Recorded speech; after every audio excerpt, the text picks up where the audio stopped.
재밌게 보셨어요? 네. 여러분과 함께 봤습니다.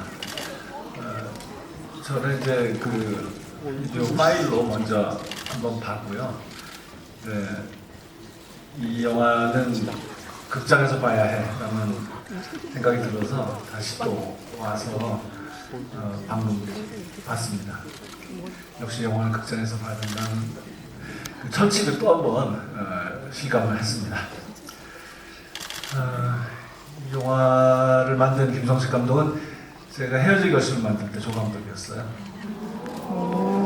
그 전에 기생충의 조감독이었죠. 그런데 이런 영화를 만드네요. 이게 참 어떻게든 기생충과 헤어질 결심을 하면서 무슨 생각을 했던 거예요? 그래서 이런 지루한 영화를 만들고 있지 저 감독들은? 이런 생각을 했을까? 이렇게 헤어질 결심처럼 얌전하고 그 조용한 그런 로코를 만들던 아무래도 참여했던 조 감독이 이렇게 박력 있고 활기 있고 이런 영화를 만들 줄은 정말 저도 깜짝 놀랐어요.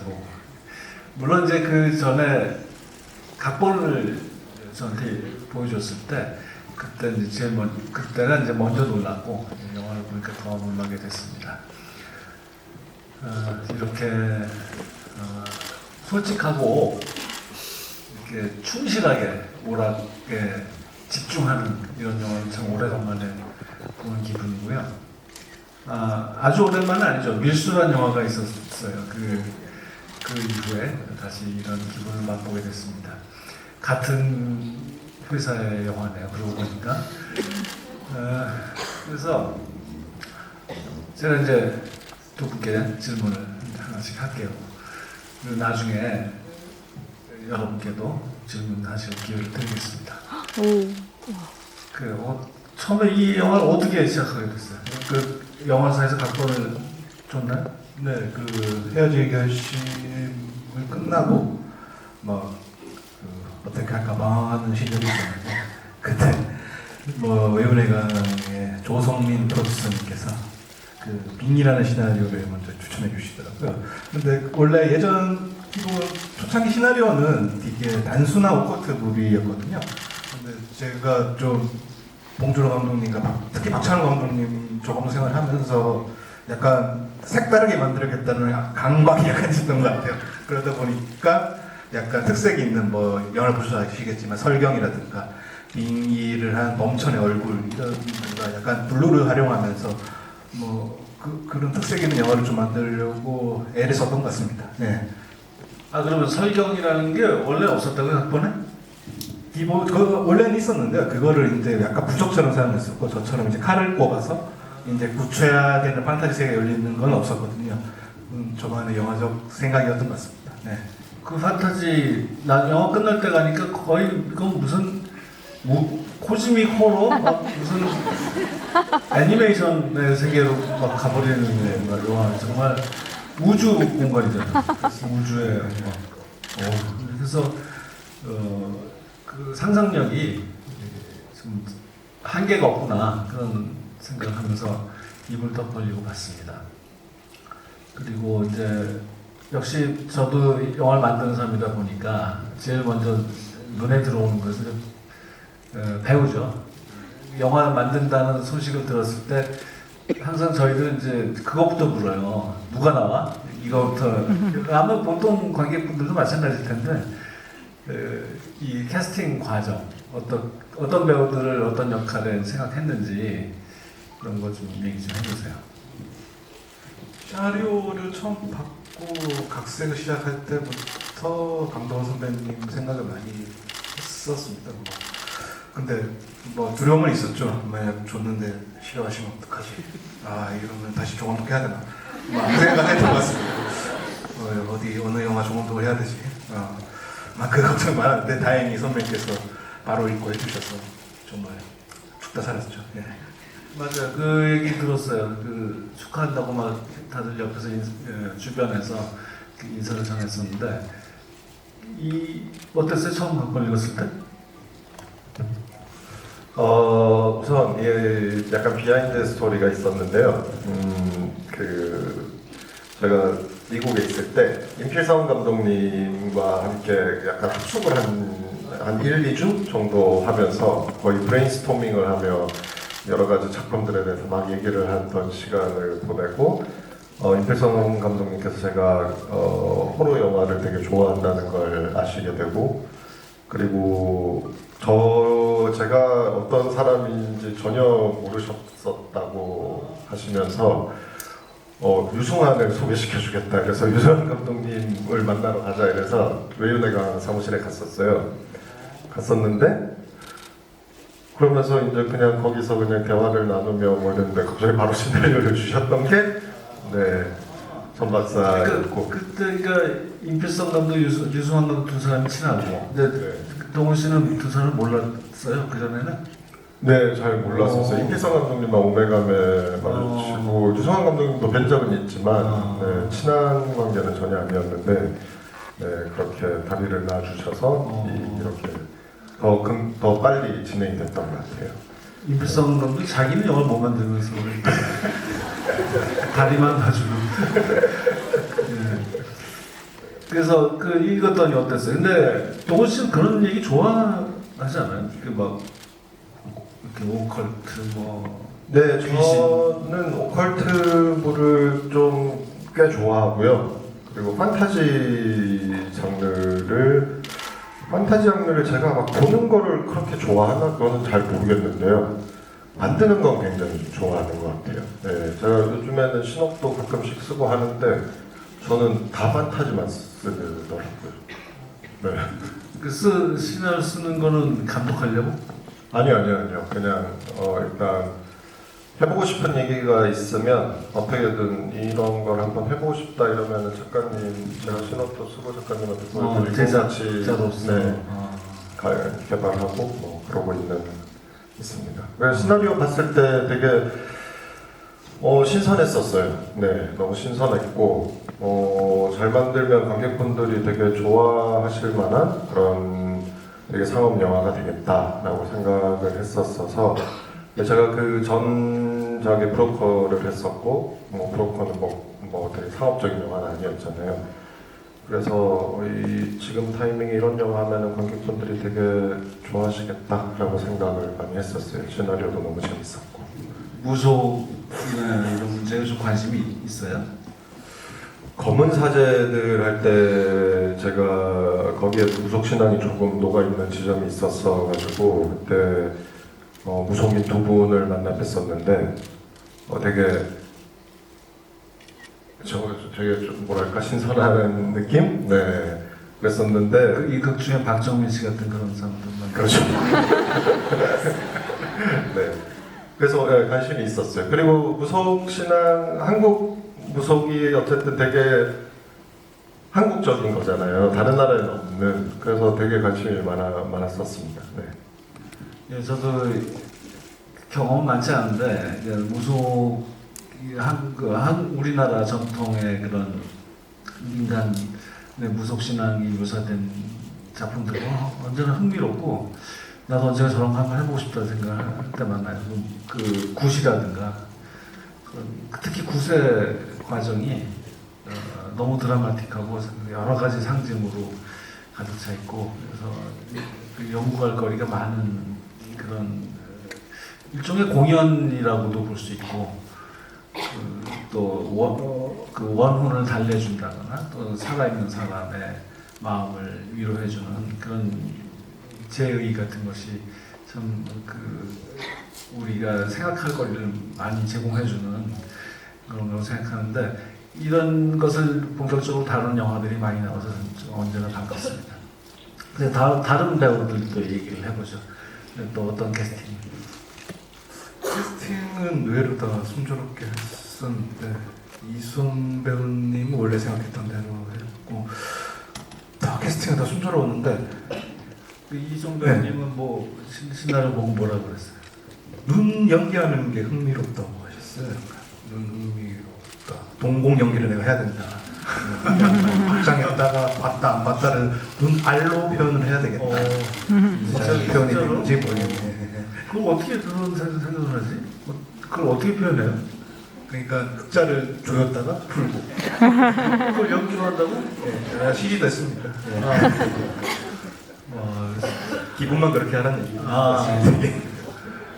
그리고 그다음에 범천 캐릭터 때 허준호 선배님 캐릭터는 아마 되게 어려웠을 것 같은데 목적은 어쨌든 간에 목적이라면 단순한데 뭐 이 사슬 결계에 갇힌 세상에 나와서 뭐 어디든 가서 한국을 뭐 대한민국 사람들 다 돌아가면서 빙의하면서 뭐 한국을 집어삼킬 수 있고 세계도 집어삼킬 수 있고 그런 욕망인데 뭐 그렇게도 연결하더라도 되게 어렵게 생각을 많이 하시더라고요. 네, 그런데 다행히 서로 얘기를 하면서 잘 풀어갔던 것 같은데 근데 오늘도 보시면 아직도 어려워하신 것 같은 생각이 듭니다. 예. 저도 처음 한 번 봤을 때는 범천의 범천이 세계를 지배하려고 하는 그런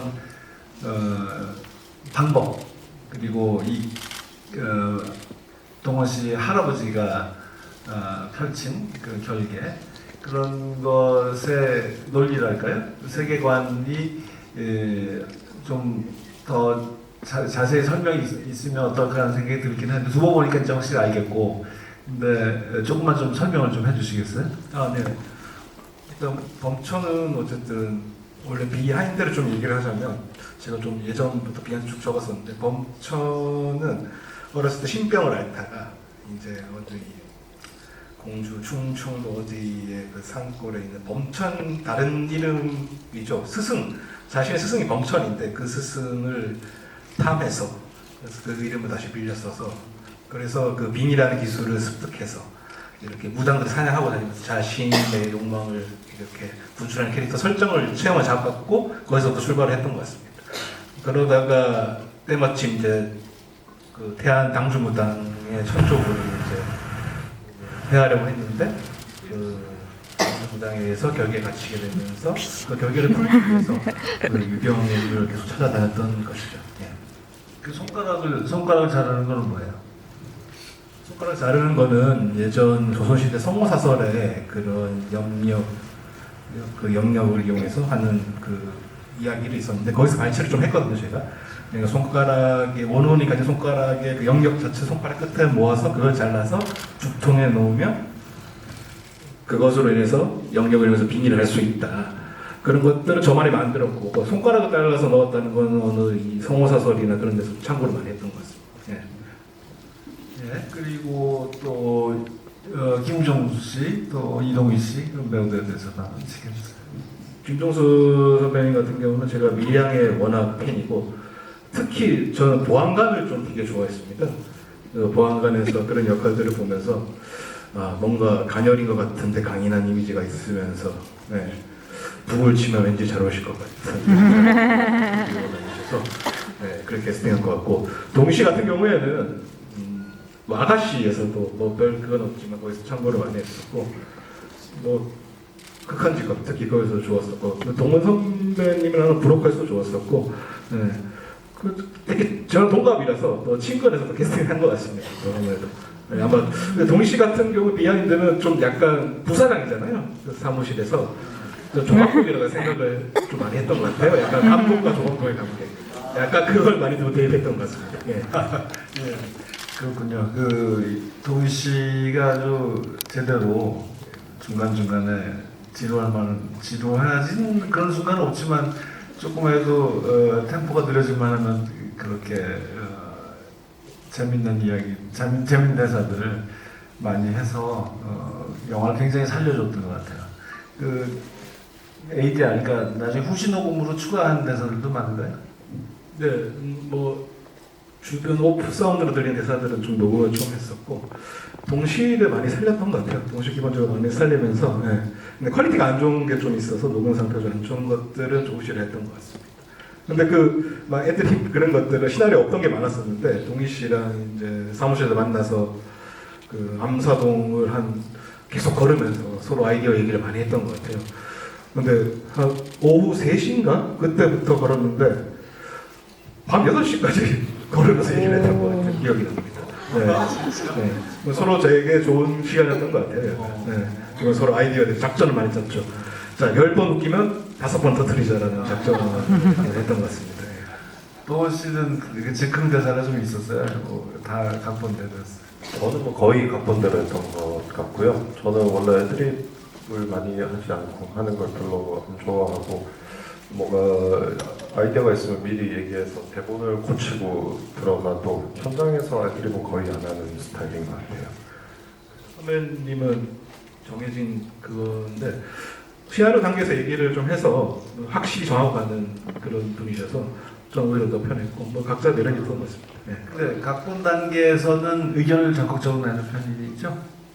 네, 각본 단계에서 의견은 근데 저는 대사보다는 웬만하면은 있는 데서 해결하려고 하고 제가 봤을 때 이게 약간의 뭐랄까 조금 더 매끄러울 수 있다거나 뭐 이게 뭐가 잘 안 맞는 것 같다 이제 관객 입장에서 좀 더 얘기를 하는 것 같아요. 그래서 그 동원 씨 의견으로 뭐 추가됐거나 고쳐진 장면이 있나요? 정확히 기억은 안 나는데 그 범천 관련해서 천박사의 감정에서 하는 부분에 대해서 마지막에 싸우고 이럴 때 그런 부분에 대해서 좀 뉘앙스를 제가 느껴서 그 참고를 좀 많이 했던 것 같아요. 네. 아 맞아 거미 그 얘기도 했었군요. 검이 합쳐지는 원래 합치는 게 없었거든요. 근데 선배님이 의견을 주셔서 검을 합치자. 야, 그거는 정말 각본에 있었을 것 같은데 없었네. 야, 그렇죠. 원래 정말 중요한 아이디어네. 저는 보통 시나리오 보고 그런 얘기를 많이 하고요. 네. 그렇죠. 그 각본 아무리 열심히 써도 그 맹점이랄까? 그 당연히 이렇게 옆에서 그러니까 있을 법한 장면인데 빠뜨리는 경우가 있는데 그런 걸 정확히 짚어주는 사람이 있어야죠. 그거 뽑을 때는 엑스칼리버 같았어요. 그래서 막 동서양의 여러 그 신화나 무속의 요소들이 다 막 합쳐진 것 같아서 참 재밌었습니다. 그리고 무술 액션 장면들이 참 많잖아요. 그건 동훈 씨 워낙 잘하는 사람인데 한국에서 제일 잘하는 배우 중에 한 명인데 그 막 쉬운 죽 먹기인가요? 저 정도는? 이 정도는 사실 저한테는 좀 쉬운 액션이어서 특별히 훈련이 없어도 제가 만약에 뭐 무술팀에 뭐 할 거 없다 이러면은 안 와도 된다 하는 정도. 네, 워낙 무술팀이랑 호흡도 많이 맞춰보고 무술팀이 제가 얼만큼 하는지를 딱 알고 있기 때문에 필요하다, 뭐 훈련이 필요하다 안 하다를 그쪽에서 먼저 얘기를 해주기 때문에 이거 같은 경우는 처음 해보는 무술 감독님이긴 했는데 그래서 처음 가고 나서부터는 뭐 부르진 않더라고요. 네. 예. 제가 지금 전란이라는 영화를 제작하고 있는데 거기 동원 씨가 출연 중이고 거기 좀 액션이 조금 이거보다 훨씬 어려운 것들이 그건 좀 많습니다. 고난인 거죠. 예, 네. 그래서 그 매일매일 찍는 분량을 볼 때마다 감탄을 하고 있습니다. 어떻게 저렇게 나이도 이제 더 이상 이 시간 아닌데 정말 대단한 운동신경과 그 나이는 들지만 경험이 또 많이 쌓이니까 그래서 더 쉽게 해내는 것 같아요. 더 똑같은 걸 해도 더 멋있게 폼나게 보이도록 하는 그런 노하우를 많이 쌓는 예전보다는 확실히 힘을 덜 쓰고 더 효과적이게 하는 것 같긴 해요. 네, 그게 그리고 예전에 훈련 받으면서 있었던 아이디어 그때 쓰지 못했던 것도 얘기하기도 하고, 예. 뭐 이를테면 뭐 검 같은 경우는 군도나 여기에도 조금씩 녹아 있긴 하지만 군도나 형사할 때 정말 5개월, 6개월 뭐 이렇게씩 계속 훈련을 했었기 때문에 그리고 형사 때는 일주일에 6일 훈련을 했었어요. 예, 5개월 동안. 예. 그래서 그게 지금도 다 남아있죠. 연기는 이제 액션 말고도 드라마 장면들이 그게 이제 많고 또 어떻게 보면 더 중요한데 이 영화는 또 좀 유머러스한 장면과 뭐 진지하게 하는 장면, 또 뭐 할아버지 생각할 때, 동생 생각할 때는 이게 막 가슴에 이제 막 눈물이 차고 그런 여러 가지 것들이 다 섞여 있잖아요. 그런 장면들을 서로 다른 장면들, 다른 분위기의 장면들이 다 매끄럽게 넘어가야 될 텐데 어떻게 그런 거 좀 어렵죠? 어때요? 사람이, 저는 그렇게 생각하는데, 사람이 뭐 어떤 사람을 딱 봤을 때, 이 사람 그냥 웃긴 사람이야. 그냥 잠깐 보면 그렇지만 얘기를 해보면 뭐 되게 다양한 면을 가지고 있잖아요. 그리고 더 친해지면 그 사람의 과거도 알게 되면은 와, 이런 일이 있었던 사람도 있고 저런 일이 있었던 사람도 있고. 그래서 천 박사도 아픔은 뭐 가지고 있지만 늘 뭐 아닌 척. 네. 그리고 실제로 본인도 그 아픔을 어느 정도 극복한 사람으로 저는 생각을 했었어요, 캐릭터가. 네, 그 아픔에 계속 사로잡혀 있는 사람이라기보다는, 물론 할아버지와 동생의 복수를 위해서 계속 생각을 하고 있지만, 또 만약에 그 복수를 못한다 해도 계속 잘 살아갈 그 정도 사람으로, 네, 생각을 하고, 네, 연기를 했었습니다. 좀 유머러스한 장면들에서 좀 코믹한 대사를 막 할 때 예전보다 확실히 좀 능청스러워진 것 같아요. 네, 점점 그래서 이동희 씨하고의 그 주고받는 합이 참 재밌게 한순간도 지루하지 않게 잘 주거니 받거니 탁구 치듯이 그렇게 봤습니다. 또 배우들 얘기를 더 하자면은 박정민 얘기 안 할 수가 없어요. 박정민 그 벽에 그려진 그림 나올 때부터 웃기기 시작해요. 정규 씨는 뭐 별다른 대시를 제가 안 드렸던 것 같아요. 그냥 무당처럼 해주세요.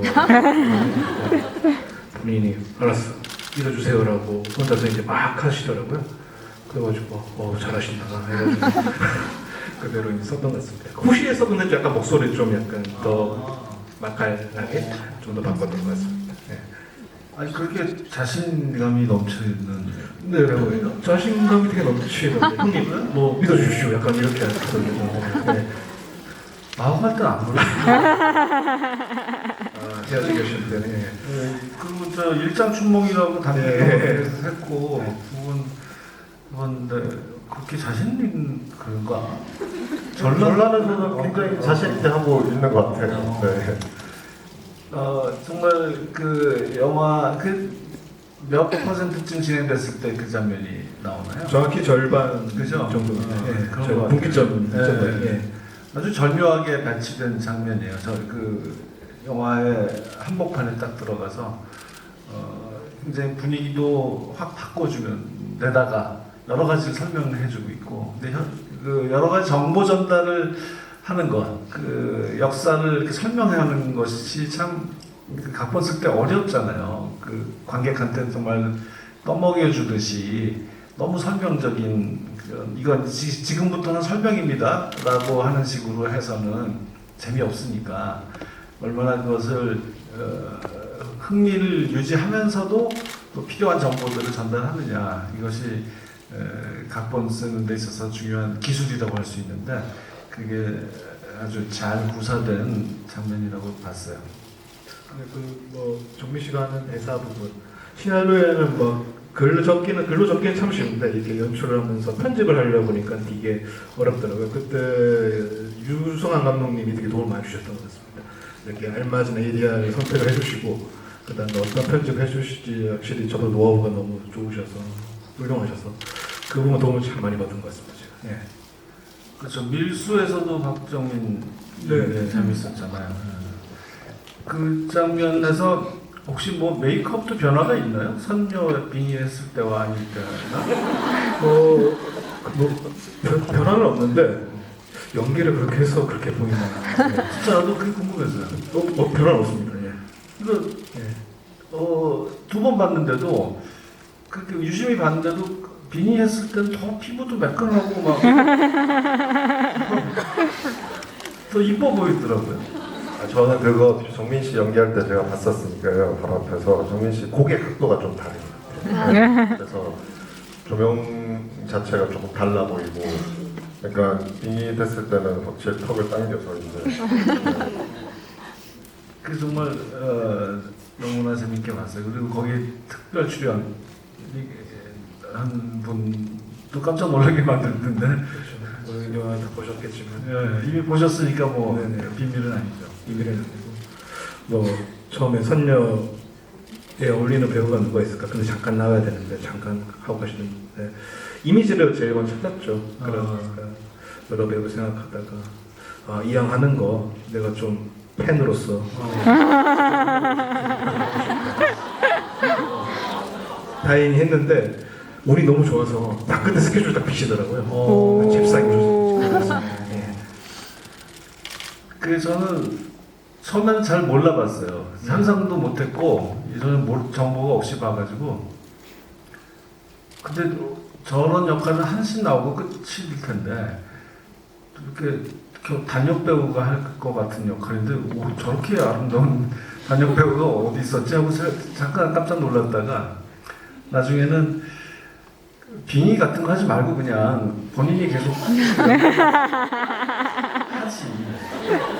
그런 생각을 저는 안 했는데 뭐 제작자는 그런 얘기 안 하던데 유승환 감독은 그런 얘기 안 하던데 유 감독님 그런 얘기 좀 하신 것 같긴 한데 이게 관객분들이 9월 27일에 선택을 잘 해주시면 아까 제작 보고에서 말씀드렸지만 즉시 계획이 되어 있으니까 나오시니까 대중의 심판에 맡기겠습니다. 그 저희 결말에 그 다음 그러니까 속편을 예고하는 그런 것이 아주 강하게 심어져 있죠. 그래서 영화를 재밌게 본 사람이라면은 입소문을 내지 않을 수 없게 만들 것 같아요. 재밌으면 또 다음 걸 보고 싶으니까 저 사람들이 다시 모여서 또 어떤 마귀를 쫓아내는 또 흥미로운 활약을 펼칠지 또 보고 싶어서 사람들한테 자꾸 더 보게 만들 그런 마음이 들 것 같습니다. 네, 그리고 이제 슬슬 관객 여러분들도 궁금하신 게 있을 텐데 한번 질문을 받아볼까요?